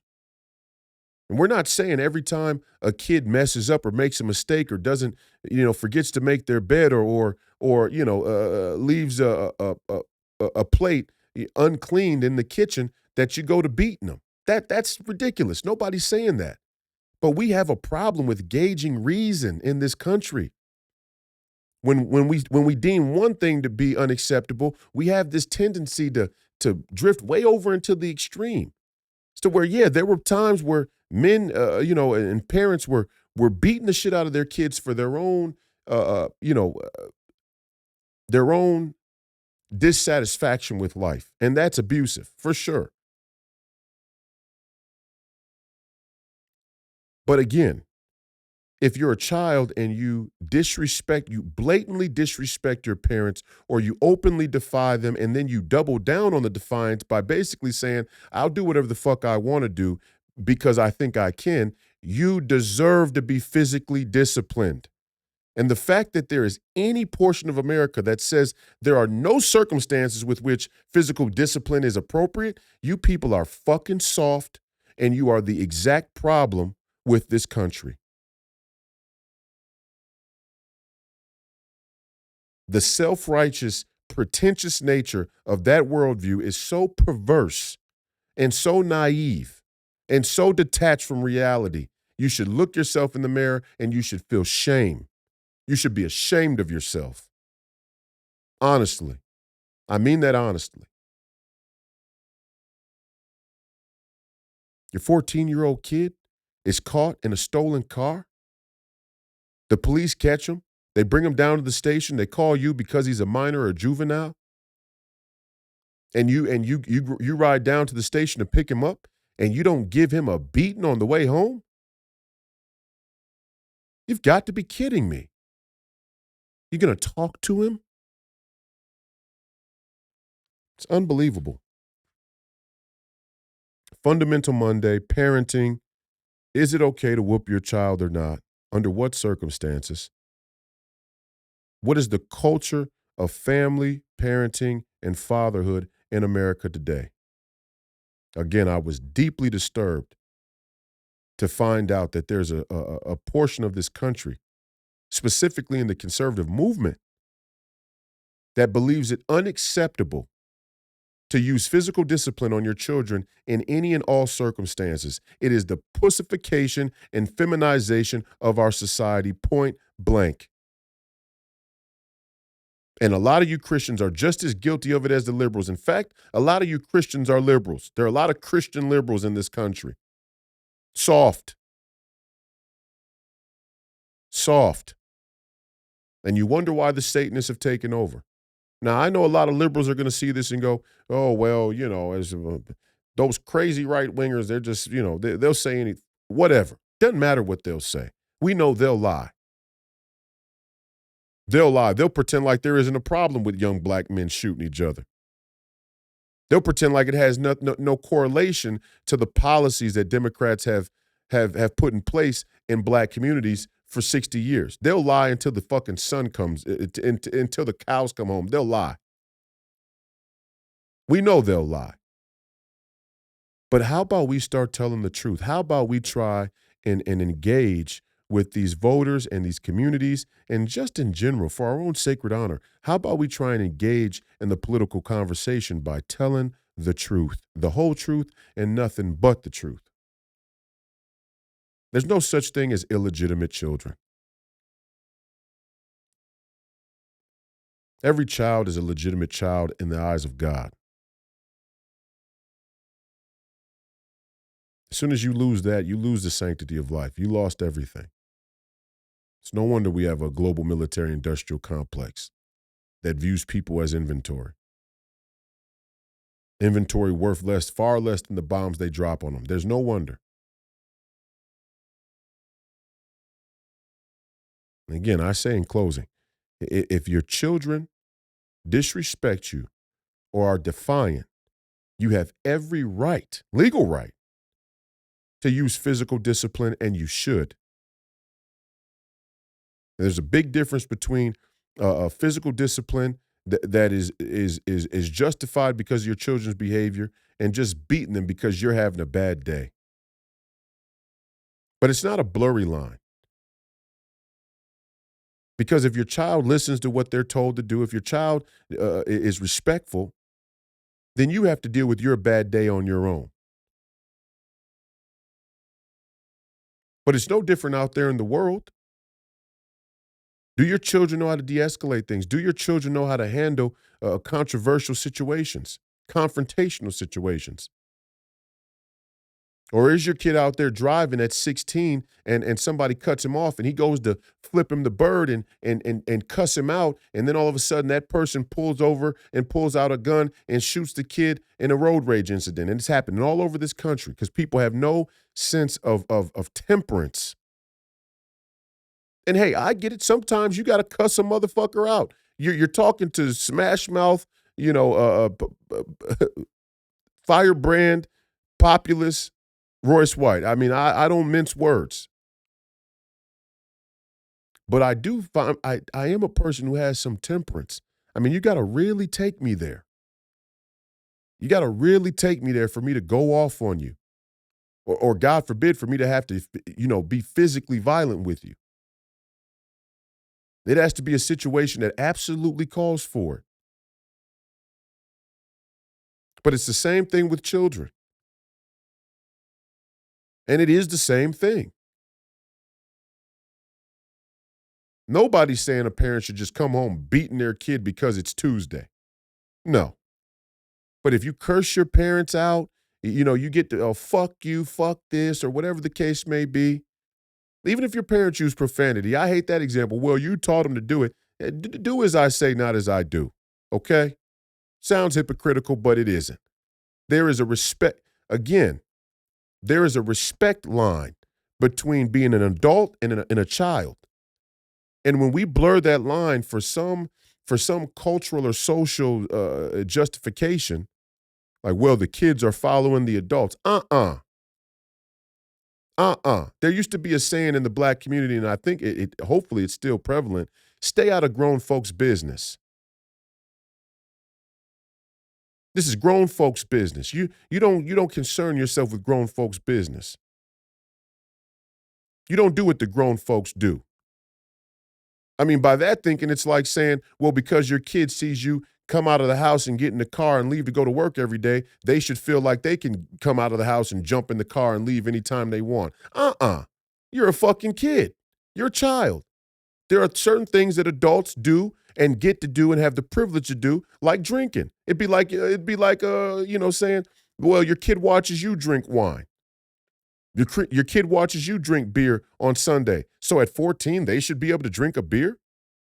And some kids do make that mistake. There is a part of the psychology of a kid that goes, well, my dad's drinking beer, so what's wrong with it? And that is where parents should step in and discipline their kids and say, you don't get, now, a really good parent goes, all right, well, I'm going to lead by example. I'm not going to do this because I don't want them to think that this is okay. I get that. But that isn't the baseline. Because again, you can extrapolate it out as far as you want. Well, I stay up until 10 p.m., but I tell my kid to go to bed at 8 p.m. They tell me, well, you stay up till 10, so I should be able to take your ass to bed and leave the phone down here on the counter and go to sleep. And if you're going to stay up, you stay up, you stare at the inside of your eyelids or the ceiling or whatever, read a book, whatever you're going to do, you're going to bed. Now. Well, I don't want to go to bed. I don't think I should have to go to bed. That's not fair. I don't like you. Smack. It's been another episode of Please Call Me Crazy, brought to you by Free People Radio, powered by our favorite sponsor, TireGet.com. That's TireGet.com. You have to buy tires from somebody, you might as well buy them from us. Help fund the movement, help support the movement. We believe in the freedom of movement, and that's exactly what the establishment wants to take from you now. I'm your host, Royce White, here in the belly of the beast, Minneapolis, Minnesota. Episode 298.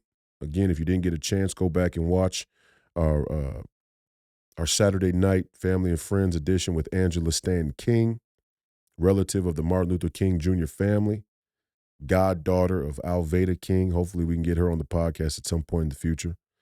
Another very intelligent black woman in this country. Supports President Trump. We appreciate your viewership and listenership today and in the future. I know these fundamental Mondays are going to get hard because they're going to be tough to because we're going to go right down to the beating heart of the issues. And this is one of those issues. I'm telling you now, this is one the fundamental pillars again. The MAGA movement, the Maha movement, we're all up in arms because we don't want the public schools to be able to tell us what to do with our children, to transition them or vaccinate them without our knowledge or consent. The predicate for it was giving up the right, both legally but also culturally, to physically discipline your children when they're disrespectful or defiant. And we have to start to correct these things by changing our own thought process and demanding a different standard, a different cultural standard. You have every right to physically discipline your child if they are disrespectful or defiant. And you should. And you absolutely should. Hopefully, they're good children and you raise them right and they don't have that type of personality. But I know from my own life, I deserve to get beat every once in a while.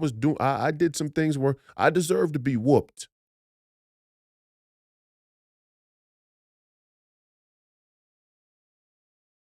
And I'm sure a lot of you out in the audience do too. The human spirit does have a propensity towards mischief. We are born in God's image, but we have a fallen nature. We have a fallen, sinful nature. We have a propensity toward mischief. From the days of the Garden of Eden, time immemorial, Adam and Eve had everything they could possibly want. They were told, don't do this one thing, and they did it anyway because the human spirit has a propensity towards curiosity and mischief. And that's what parents are supposed to try and shape and condition their children away from. And the people who understand, yeah, mischief is tempting. But here are the consequences. And as long as you live under the roof of a parent who's paying attention, the consequences could very well be physical discipline. We'll see you tomorrow evening with the Family and Friends edition. Zach Pucktail, former Hopkins Royal alumni, professional basketball player, now author of a book called Coming In, available on Amazon and other platforms like it. Can't wait for you to listen to that conversation, a very interesting one to say the least, between two basketball players, two former high school alumni, fellow high school alumni. And then we'll be back on Wednesday with our normal reaction show. There are a lot of clips. Oh, I have a lot of clips. Jasmine Crockett, so many things from, I got, Mark Levin and our boy Ted Cruz. And I mean, there's just so much stuff to talk about over the last week. We're probably going to have an hour and a half to hour, 45-minute show of just clips and video. So that'll be our Wednesday show. Thursday, we have Chris Martinson from Peak Prosperity. We talked about the Charlie Kirk investigation and some other global economic things as well. Energy, hemispheric strategy. So look for that on Thursday evening. And then Friday, we'll do Hebrews. The Hebrews part 2 that we promised already, we didn't get to, but we'll do Hebrews part 2 that we've been promising with the great Professor Penn. That's it for me. I appreciate the time. I appreciate your viewership and listenership. I hope I wasn't too offensive. But at the end of the day, it's got to be said. Some of these things have to be said. I was deeply disturbed to find out, again, that physical discipline has been culturally ostracized. Not for me. Not for me and my children. Sorry. I rarely had to beat my children or whoop my children at all. But they have had to have an occasional physical redirection, course correction. It has happened. And it perplexes me that we don't see the danger of being oppressed by our children.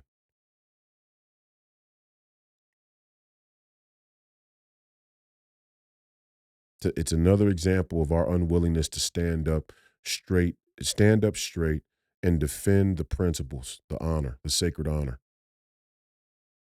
You don't let children do anything they want. You don't let young people do whatever they want to do. You correct young people. You discipline young people. You tell them what's right and what's wrong. And for as long as they're under your care as young people, You hold them to a standard, and if they don't meet that standard, you issue consequences. And if they push the envelope even further, if they're willing to push the envelope physically and sort of posture up over you and say, I'm going to do what I want to do regardless, you physically discipline them. And the fact that we've lost that tells me everything I need to know about the fundamental status of our culture in America. God bless you. God bless America. Godspeed. We'll see you tomorrow night.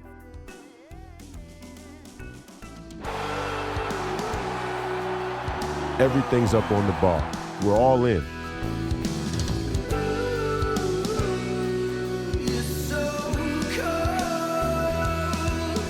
We get to decide. Do you want to live on your knees, or do you want to die on your feet fighting? That's the decision you get to make now.